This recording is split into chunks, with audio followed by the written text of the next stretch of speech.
Olá, povo de Deus, quinta-feira da sexta semana do Tempo Comum, 17 de fevereiro de 2022. A nossa reflexão de hoje é a partir de Tiago 2, de 1 a 9 e de Marcos 8, de 27 a 33. Meus irmãos, a fé que tendes em nosso Senhor Jesus Cristo glorificado não deve admitir acepção de pessoas.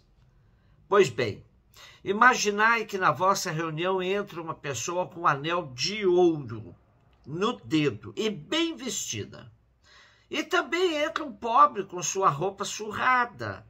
E vós dedicais atenção ao que está bem vestido, dizendo-lhe: vem sentar-te aqui à vontade, enquanto dizeis ao pobre: fica aí de pé, ou então senta-te aqui no chão aos meus pés. Não fizestes, então, discriminação entre vós? E não vos tornastes juízes com critérios injustos? Meus queridos irmãos, escutai. Não escolheu Deus os pobres deste mundo para serem ricos na fé e herdeiros do reino que prometeu aos que o amam? Mas vós desprezais o pobre. Ora, não são os ricos que vos oprimem e vos arrastam aos tribunais? Não são eles que blasfemam contra o nome sublime invocado sobre vós? Entretanto, se cumpris a lei régia, conforme a Escritura, amarás o teu próximo como a ti mesmo, estais agindo bem. Mas se fazeis acepção de pessoas, cometeis pecado, e a lei vos acusa como transgressores. É a segunda e última vez que o texto de Tiago faz referência a Jesus Cristo. E aqui se serve do espírito das comunidades cristãs para argumentar sobre a igualdade fundamental de todos os que entraram no caminho de nosso Senhor. Dentre os seguidores de Jesus não pode haver acepção de pessoas, ou seja, uma ser tratada com diferença da outra. Sobretudo se esse comportamento é baseado em critério de posição social. A comparação que Tiago faz é clara e transparente. Além disso, é extremamente atual. É muito comum observarmos essa realidade na nossa sociedade. De acordo com a vestimenta da pessoa, ela é tratada de maneira diferenciada. Porém, sabemos que nem todos os que se vestem com terno ou toga, só por isso são honestos e dignos de nossa confiança. Basta ver os mandatários deste país, as casas legislativas e judiciárias. Basta ver a elite com perfume importado, mas sonegando impostos e escondendo dinheiro no próprio corpo ou nos apartamentos de luxo. Mesmo assim, são tratados de Vossa Excelência, emeritíssimos ou doutores, pobres, negros ou favelados. Só pelo fato de serem pobres, negros ou favelados, são considerados suspeitos. Essa sociedade que vivemos não tem familiaridade com a palavra de Deus. O texto nosso de hoje é direto. Não escolheu Deus os pobres deste mundo para serem ricos na fé e herdeiros do reino que prometeu aos que amam? Mas vós desprezais o pobre. Ora, não são os ricos que vos oprimem e vos arrastam aos tribunais?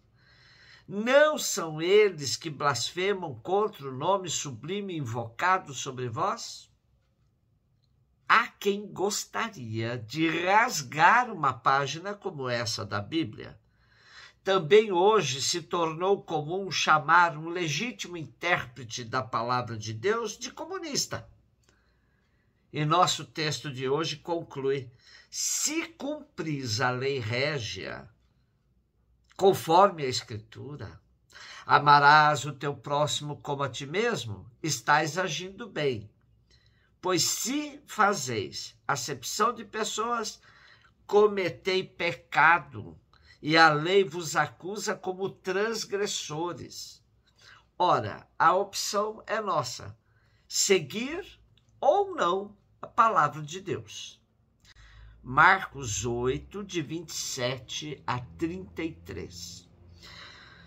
Jesus partiu com seus discípulos para os povoados de Cesareia de Filipe. No caminho perguntou aos discípulos: quem dizem os homens que eu sou? E eles responderam: alguns dizem que tu és João Batista, outros que és Elias, outros ainda que és um dos profetas. Então ele perguntou: e vós, quem dizeis que eu sou? Pedro respondeu: tu és o Messias. Jesus proibiu-lhes severamente de falar a alguém a seu respeito. Em seguida, começou a ensiná-los, dizendo que o Filho do Homem devia sofrer muito, ser rejeitado pelos anciãos, pelos sumos sacerdotes e doutores da lei. Devia ser morto e ressuscitar depois de 3 dias. E ele dizia isso abertamente. Então Pedro tomou Jesus à parte e começou a repreendê-lo.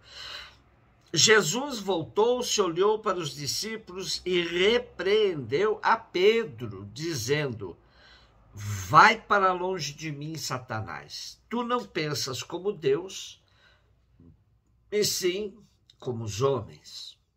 Claro que não se trata de um censo realizado por Jesus, pois o que lhe interessava mesmo era saber se seus discípulos já tinham compreendido bem o que ele era. A primeira parte da resposta dada pelos discípulos à pergunta de Jesus: quem diz os homens que eu sou? É muito interessante, pois revela que Jesus é confundido com um profeta, não com um sacerdote nem com um escriba. De fato, Jesus está exatamente na perspectiva dos profetas, anunciando o reino e denunciando todas as injustiças que se contrapõem a ele. Já a segunda resposta é dada por Pedro, que constantemente se adianta ao grupo de discípulos. E aí Pedro, com a sinceridade que o caracteriza, faz sua profissão de fé: tu és o Messias. Porém, sabemos que a messianidade que Pedro tem na cabeça não condiz com a missão messiânica de Jesus. Esta passa pela cruz, que Pedro rejeita com todas as forças. Daí porque Jesus os proibiu-lhes de divulgarem que ele é o Messias. Um Messias sem cruz, como queria Pedro, ia exatamente do lado oposto daquilo que Jesus assumia como missão confiada a ele por Deus Pai. Consciente disso, Jesus anuncia que iria sofrer muito, ser rejeitado pelas autoridades judaicas, que deveria ser assassinado, mas que ressuscitaria no 3º dia. Pelo jeito, Pedro nem ouviu o final da explicação de Jesus, ou seja, de que ele iria ressuscitar no 3º dia. De pronto, Pedro se vê no direito de repreender Jesus, querendo corrigir a rota de sua missão. Por isso recebe de Jesus a mais forte das rejeições dadas aos seus seguidores: vai para longe de mim, Satanás. Tu não pensas como Deus, e sim como os homens. Para o pescador Pedro, que havia deixado tudo, atracado suas barcas nas margens do lago da Galileia para seguir o Messias, era muito duro aceitar que o líder do seu grupo teria um fim tão drástico. De fato, ser seguidor de um líder assassinado não é para muitos. Até hoje, nem todos os que se dizem cristãos aceitam que seguem um homem que foi rejeitado, torturado, assassinado, pregado na cruz. Há até hoje cristãos que rejeitam a cruz. gostam de seguir o Cristo Maravilha, o manso e humilde de coração, o Cristo da glória e tantos outros adjetivos. Mas o Jesus Cristo encarnado e crucificado é muito exigente. É compromisso que ultrapassa o entendimento de muitos. Quando as cruzes vêm em nossas vidas, podemos fazer a experiência mais profunda de fracassados na história, como aquele que nós seguimos. Aí compreendemos a grandeza do que significa sermos seguidores de um líder que foi assassinado, morto, pregado na cruz, mas que ressuscitou, garantindo a nossa ressurreição. Porém, sem cruz não há ressurreição. Um beijo no seu coração.